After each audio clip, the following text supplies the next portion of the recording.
आइए फटाफट एक नजर डाल लेते हैं दुनिया भर की 10 बड़ी खबरों पर। टॉप 10 इंटरनेशनल में देवबंद के दारुल उलूम पहुंचे विदेश मंत्री मुत्ताकी। भारत अफगानिस्तान रिश्तों को लेकर क्या कुछ उन्होंने कहा। अफगानिस्तान के विदेश मंत्री आमिर खान मुत्ताकी दारुल उलूम देवबंद पहुंचे हैं, जहां उनका गर्मजोशी के साथ स्वागत हुआ। मुत्ताकी ने देवबंद को इस्लाम का ऐतिहासिक केंद्र बताया है और कहा है कि अफगानिस्तान में भी इसी मसलक को मानने वाले लोग हैं। ये दौरा दोनों देशों के बीच पुराने रिश्तों को बढ़ावा देगा। मुत्ताकी ने इस मौके पर भारत अफगानिस्तान संबंधों को लेकर भी स्टेटमेंट दी है। उन्होंने कहा कि दोनों देशों का फ्यूचर बहुत ब्राइट दिखाई देता है। 2021 में सत्ता संभालने के बाद पहली बार अफगानिस्तान के विदेश मंत्री भारत का दौरा कर रहे हैं। अफगानिस्तान के फॉरेन मिनिस्टर 9 अक्टूबर से 14 अक्टूबर तक इंडिया के दौरे पर ही रहेंगे। उन्होंने शुक्रवार को विदेश मंत्री एस जयशंकर से मुलाकात भी की थी और इसी के बाद आज वो दारुल उलूम का दौरा कर रहे हैं। इस दौरान वो मौलानाओं से मुलाकात करेंगे और इसके साथ साथ दोनों देशों के बीच में रिश्तों को बढ़ाने की कोशिश भी करेंगे। खबर नंबर 2, बढ़ती जा रही है दुश्मनी। 24 घंटे के अंदर 700 से ज्यादा अफगानी परिवारों को पाकिस्तान ने बाहर का रास्ता दिखा दिया है। पाकिस्तान और अफगानिस्तान के बीच तनाव बढ़ता जा रहा है।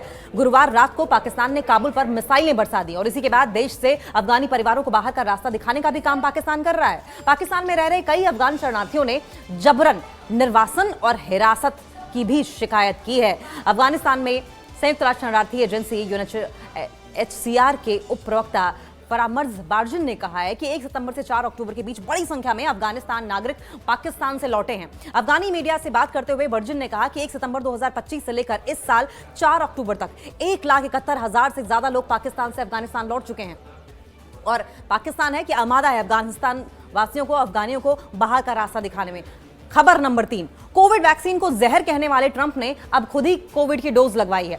सोशल मीडिया पर वैक्सीन की डोज लगवाई है। सोशल मीडिया पर इस चीज को लेकर बवाल मचा हुआ है। अमेरिका के राष्ट्रपति डोनाल्ड ट्रंप ने शुक्रवार को Walter read national military medical centre में हेल्थ चेकअप कराया और इस दौरान उन्होंने कोविड-19 की वैक्सीन भी ली। नई बूस्टर डोज उन्होंने लगवाई है, जिस पर सोशल मीडिया पर जमकर बवाल मचा हुआ है। दरअसल ट्रंप ने पहले कई मौकों पर कोविड वैक्सीन को लेकर डाउट दिखाया था, संदेह जाहिर किया था और उनके कई समर्थक कोविड वैक्सीन को जहर बता रहे थे या फिर कॉन्स्पिरेसी का हिस्सा बता रहे थे। और ऐसे में जब उन्होंने खुद को डोज लगवाई है तो लोगों ने जमकर सवाल उठाने भी शुरू कर दिए हैं डोनाल्ड ट्रंप की मंशा पर।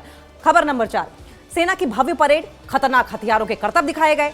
तानाशाह किम जोंग उन ने दुनिया को अपनी ताकत दिखाई, लेकिन मौका क्या था? उत्तर कोरिया ने किम जोंग उन की सत्ताधारी पार्टी के 80 साल पूरा होने पर एक भव्य समारोह किया, एक बड़ा सेलिब्रेशन किया जिसमें एक बड़ी सैन्य परेड आयोजित की गई और इंटरकॉन्टिनेंटल बैलिस्टिक मिसाइलों का प्रदर्शन भी जमकर किया गया। इस अवसर पर चाइना के प्रधानमंत्री ली कियांग और रशिया के सुरक्षा सलाहकार दिमित्री मेदवेदेव सहित कई देशों के जो सीनियर लीडर्स हैं, जो उच्च पदों पर बैठे हुए ऑफिसर्स हैं, मंत्री हैं और गेस्ट के तौर पर वहां पर पहुंचे थे। उन्होंने मेहमानों ने शिरकत की।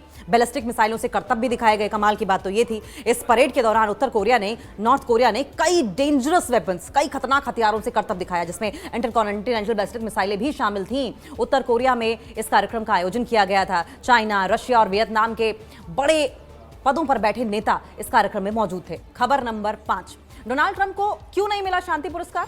नोबेल प्राइज समिति ने अब वजह बताई है। कमेटी का यह मानना है कि Donald Trump Nobel peace prize के लायक ही नहीं थे।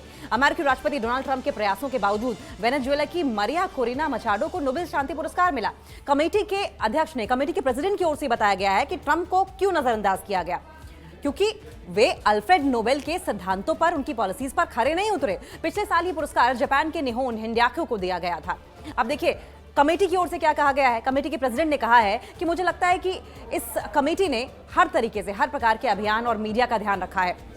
हमें हजारों सालों से कई तरह के लेटर्स मिलते हैं जिसमें लोग बताते हैं कि उनके लिए शांति का मार्ग क्या है, लेकिन ये कमेटी एक ऐसे कमरे में बैठती है जहां पर सभी पुरस्कार विजेताओं के, सभी नोबेल प्राइज विनर्स के फोटोज लगे होते हैं और वो कमरा काफी करेजियस और निष्ठा से, डेडिकेशन से भरा होता है। और इसलिए हम अपना डिसीजन केवल अल्फ्रेड नोबेल के कामों, सिद्धांतों और उनकी इच्छा शक्ति के आधार पर ही लेते हैं और यही वजह रही कि डोनाल्ड ट्रंप को इस लायक नहीं समझा गया कि उन्हें नोबेल प्राइज पुरस्कार दिया जाता। खबर नंबर 6, इजराइल और हमास के बीच में सीज फायर। ट्रंप की स्कीम को मंजूरी के बाद गाजा से वापस लौट रहे हैं सैनिक। इजराइल और हमास के बीच में सीज फायर हो गया है और जिसके बाद हजारों फिलिस्तीनी अपने घरों को लौट रहे हैं और इजरायली सैनिक गाजा से वापस जा रहे हैं। इजराइल के मंत्रिमंडल ने बंधकों की रिहाई के लिए ट्रंप की योजना को मंजूरी दे दी है, लेकिन अब भी कई सवालों के जवाब मिलने बाकी हैं, जैसे कि हमास का निरस्तीकरण कैसे करें, हमास को जो वेपनाइज किया गया है उनके वेपन्स वापस कैसे लिए जाएं। रेड क्रॉस के मुताबिक होस्टेजेस की रिहाई बहुत ही चैलेंजिंग रहने वाली है। खबर नंबर 7, फिलिस्तीन के 250 कैदियों को रिहा करेगा इजराइल। अब ये भी जान लीजिए कि कौन कौन से कैदी रहने वाले हैं। इजराइल ने गजा शांति समझौते के तहत रिहा किए जाने वाले होस्टेजेस की लिस्ट जारी कर दी है। इन कैदियों की लिस्ट जारी की है और इस लिस्ट में कई आतंकवादियों के नाम भी शामिल हैं। इसके अलावा वो नाबालिग बच्चों और गाजा वासियों को भी रिहा करेगा। हमास के कैदी मंत्रालय ने हमास की ओर से जो होस्टेजेस मिनिस्ट्री है, जहां पर कैदी रखे जाते हैं, जिनकी देखरेख ये मंत्रालय करता है कैदियों की, उन्होंने ये कहा है कि रिहा किए जाने वाले कैदियों की पहचान पर अभी तक कोई लास्ट डिसीजन या लास्ट एग्रीमेंट नहीं लिया गया है, अंतिम सहमति नहीं बन पाई है। इस लिस्ट में हमास, पैलेस्टाइन इस्लामिक जिहाद, फतह और पॉपुलर फ्रंट जैसे कई टेररिस्ट ऑर्गेनाइजेशंस के सदस्य शामिल हैं, जो कई आतंकवादी हमलों के लिए जिम्मेदार भी हैं। इस लिस्ट में मारवान बरघौती नाम नहीं है, जबकि हमास ने उसकी रिहाई की भी मांग की थी। कैदियों के अलावा नाबालिगों को भी रिहा किया जाएगा। आतंकियों का शव भी इजराइल लौटाएगा।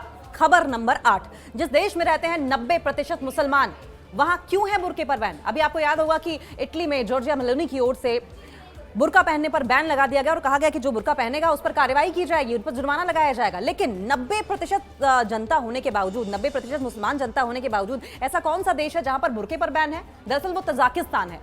और क्यों लगाया गया था बैन, ये भी समझिए। साल 2024 में तजाकिस्तान की सरकार ने हिजाब पहनने पर ऑफिशियल तरीके से, आधिकारिक रूप से बैन लगा दिया था, प्रतिबंध लगा दिया था। दरअसल ये बैन इसलिए लगाया गया था क्योंकि हिजाब को विदेशी पहनावा कहा गया था।